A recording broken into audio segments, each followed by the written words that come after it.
everybody, my name is Chan Sterling, and I am the host of Dungeons and Deviants, The Fractured Star. We're here once again doing one of our interviews with our players for the upcoming web series that you can back on Kickstarter. Today, joining me is the wonderful Sybil Starlight. Sybil, how are you? You know, living somebody's dream. I'm doing pretty good. How are you, Jan? Just somebody's dream? Maybe not yours, but somebody out there. Yeah, of course. Definitely. No, not mine. We'll get there, maybe. I like that vibe. I think I'm definitely living someone's dream as well. It might be mine. We'll see. Hell yeah. We'll see. But yeah, well, so fingers crossed. I hope it's yours. Sorry. So thank you for joining me today on our little interviews. I just want to kind of introduce you to some of the folks on Kickstarter so they can get to know you a little bit better so that hopefully we can get us our whole little game kickstarted and backed and we can provide this really cool little show. So why don't you just tell us a little bit about yourself? I'd venture to say I'm a well-rounded nerd. I like to play tabletop RPGs, board games. I like to play Final Fantasy XIV and other JRPGs. That's my MMO though. I draw, I like to sew and cosplay. What else do I do? I write. I'm a writer. That's fun. I like comic books. I like anime. I like 我会一点点中文. I can speak Mandarin. That's cool. J'ai parlé français un petit peu français. No. No. 1, 2, 3, 4. 5, 6, 7, 8, 9. So tell me, so we're playing D&D for the Fractured Star, Dungeons and Deviants. So we've established that this is like an isekai, where all of our deviants are going to be pulled into a fantasy world to play kind of, variants of themselves. So can you tell us a little bit about the version that you're playing of yourself? Ooh, I'm going to be playing more of my mischievous side. I really like to play rogues, because that's my way to be able to, express myself in a slightly... Naughty's not quite the right word, but my class cloud side. Yeah, it's like naughty's not the right word, but it's like the closest word I have. Yeah, like it is. Like it really the is. definition of naughty is correct, but everyone else thinks the wrong thing. So I mean, there's that too. Let's be real here. What are all the ways you can use magic hand, I mean, Mage hand, excuse me. I can think of a few ways that are probably inappropriate. So, Yeah, that's just where same. we're at. So you say you have a Klaus clown side. Does that come out in real life very often? Was that like something from your past? Usually like my lighting fell over. Sorry. Oh no, it's just gone. Bye, light. Anyway, yeah, I didn't really get a chance to do that when I was in high school and when I was growing up because I was the very serious person. Always straight A's, all that good stuff. Mm-hmm. And now we're burnout gifted kids? Absolutely. Yeah, checks out. Yeah, sure does. And after I graduated high school, I was just like, well, I gotta have some sort of way to cope with life a little bit because, 2008 financial crash, da-da-da-da-da-da-da. I just gave away my age. I mean, that's a vague era. I mean, you could have... not exactly. Not exactly. We could edit that out, so that's fine. No, that's okay. I mean, I was in high school, and then the financial crash happened. So, yeah, but it didn't happen necessarily in that exact sequence. So. Yeah, absolutely, definitely not. But you gotta have a way to cope with life, and mine has turned into gallows humor and being goofy like that. Lots of self-deprecating humor. Beautiful. I love it. Love to see it. So. This is not... You said you play a lot of tabletop RPGs. You have a lot of RPG background. Can you tell us a little bit about some of your experience with Dungeons and Dragons, or maybe not just Dungeons and Dragons, but RPGs on the tabletop with dice and people?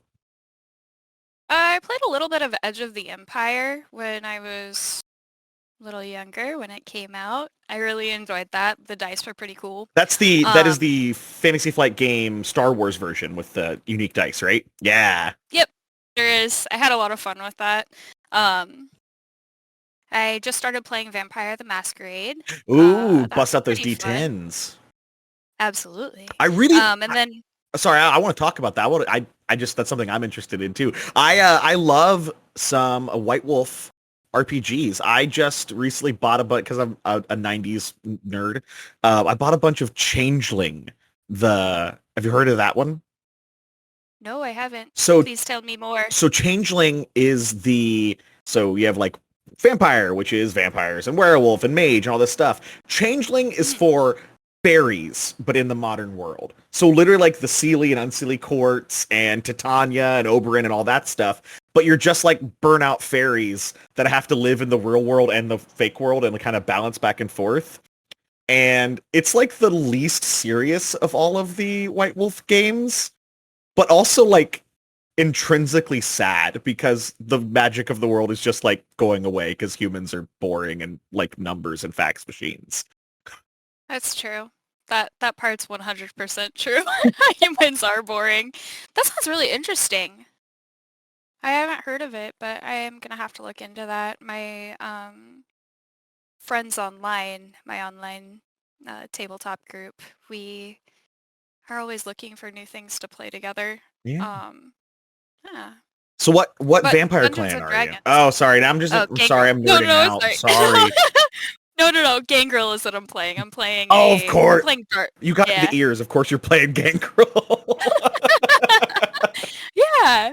It's a pretty cool clan. I've really enjoyed reading up on it. A friend of mine was just like, "Here's the Gangrel book. Learn." Dramatic. So, yeah, very dramatic. She plays a Bruja, I think. Ruha, dramatic Yeah. feels with that. You know, they're very, Dramatic. yeah, not quite Toreador, but still dramatic. Yeah. So D&D. I I mean, yeah, what? D&D. I started playing that when I was 12, 11. My brother taught me how. He let me come play with him and his buddies. Uh, I've always wanted to be like my brothers, and I've always had the same interests as they have. They're a little older than me. My oldest brother's 20 years older than me, and he was the one that let me come play and taught me how to, well, play. And in high school, I ended up with a group of friends. I was deprived of drama class. I had to pick between band and drama in high school. So I ended up picking band because my mother had purchased a very nice clarinet for me. Yeah, you got to pay off that student debt. Yeah, sure do. But yeah, so I ended up getting a D&D group together in high school, and I DM'd for 5 years. Very, very homebrewy D&D stuff, but Fun. 3.5. Yeah. Yeah. We did 3 point and then did 3.5, and we stuck with 3.5 until like 3 or 4 years ago. And we finally switched to 5. That's awesome. I really enjoyed. I think that all of the different versions of D&D have their pros and cons, and they each are good at telling different types of stories. And so it's really always nice to see when people where they came in and how long they kept with different versions and whether they go back to other versions.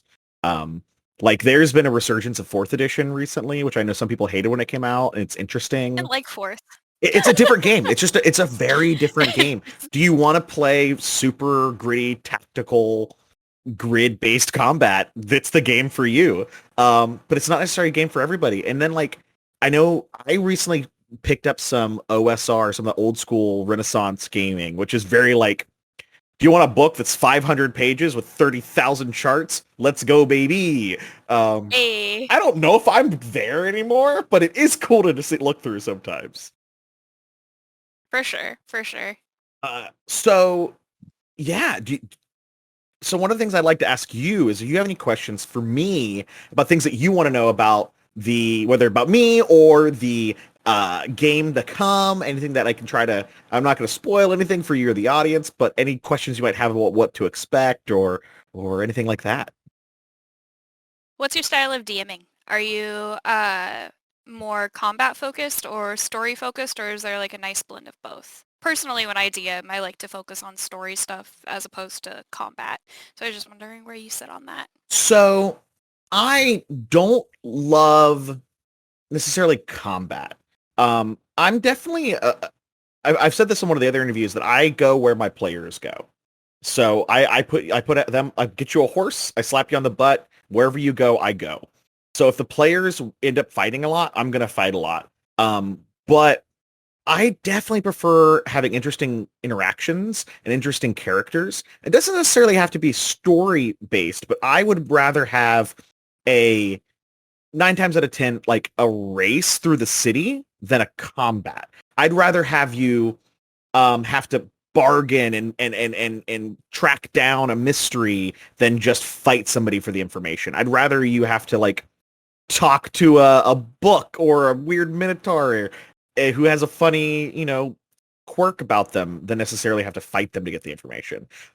Most games that I have, even if it is a combat, would actually prefer you to try to find some way to not fight that person. I think that the world is just more interesting. It's more like, real life things just aren't that way. And I think that the games are more interesting when you can find, easy modes, hard modes, and kind of figure out something that's a little different than the way you go through it. I'm also a theater of the mind DM primarily. So combat is either loose or kind of complicated when you're theater of the mind. You can't do as much on a board. Like when you're like, we have 19 goblins on the field. Well, that you're not doing that in theater of the mind. It's just not going to work. You're like, I shoot the nearest one again, I guess. Yeah. It's just rough. So Yeah. Especially like if all the minis are like, sorry, like you're trying to keep track on your thing behind the DM screen, your paper. Like, which goblin is this? Goblin 1? Goblin 10?